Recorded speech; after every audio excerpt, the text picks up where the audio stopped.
Hey, how you guys doing? It's Rob again, and I'm back today with another Grand Heritage Rubie's costume review. Today we're doing the Batman vs. Superman Dawn of Justice Batman costume. You guys may have remembered when I did the Grand Heritage Superman Man of Steel costume. Well, I reached out to Rubie's and asked them to send me this new Batman one to do another review for you guys. And they didn't write back, but I bought the damn thing anyway, so here's the review. So this costume was a little easier to find than the Man of Steel one was. I found it on Amazon for about $174 with the Prime shipping, so it got here in 2 to 3 days. So they mailed the costume out to you in a nice long plastic garment bag with a little hanger at the top for you to hang in your closet next to your suits and stuff like that, so that's pretty good. I've also got my brother Vin with me today. He's gonna help me out Also got my brother with me.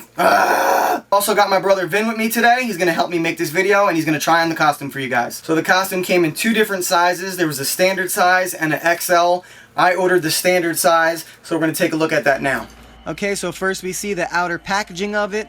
It's got the stock photo there with the sizing. We ordered the standard size. Here's another look at the stock photo. We're going to check this thing out and see if it actually looks like the stock photo. And there's just some of the plastic covering on it. And here on the back, we get the zipper and the back side of the packaging. First, we have the mask, or the cowl. It's made of this shiny rubber material, and they provide some nice plastic casing on the interior of the mask to keep its shape while it's in the package. And here's the back side of the mask. It is held together with Velcro. Now let's get an up-close look at the Dawn of Justice Batman utility belt. The belt is made up of these like plastic parts that are attached to this fabric belt. I do like the detailing on this though. It's got some nice nicks and scratches, you know, going for that old worn down Batman look, because he's a little bit older in Batman vs. Superman. So that's pretty cool. I like the detailing they put into it. It's not a super great quality. It's just some plastic molded onto some fabric with some Velcro on the back there, and you'll get a better look at that later. So here's what the suit looks like laid out on top of its packaging. It's carrying that nice distressed kind of wiry pattern from the movie, so I do like that. And there you see they've actually went ahead and added a sort of muscle chest to give you that appearance of being, you know, super Batman strong. Now we're going to take a closer look at the Batman emblem on this costume. I like that it's carrying that, you know, worn down, distressed look, and it really shows throughout the costume. So I really do like the attention to detail they put in certain areas of this. And here we get to see the tag on the inside of the costume, the Batman vs. Superman logo, and the sizing. I do also like that they added buttons to this costume. This one has 3 buttons, which gives you better control over the cape. Here's a close-up look at the boot covers. I'm not a huge fan of these. They kind of look like these just big foam fabric things that kind of just sit over your boot. So here's my brother Vin. He was brave enough to model this costume for you guys today and help me out with making this video. So as I stated earlier, I really do like the look of the emblem. I also really like the coloring and the shading and the stitching marks that they put on this one. It really does resemble the one in the movie. So I thought that was done nicely. Here's a look at the Batman mask, or the cowl, if you will, sitting on my brother Vin's head. It's a nice snug fit on his head. One thing I noticed on the stock photos, it looked like there was kind of a bottom part to the mask that kind of helped it mold to the rest of the costume. But on the actual costume, that is not the case. It kind of sits and you kind of see a little bit of his neck skin showing, so that isn't too ideal. So I got a whole bunch of comments on my Man of Steel costume review video. Hey, you didn't get a wide shot. Hey, I can't see the costume. So I made sure I got a nice wide shot so you guys can see everything that's going on with this one.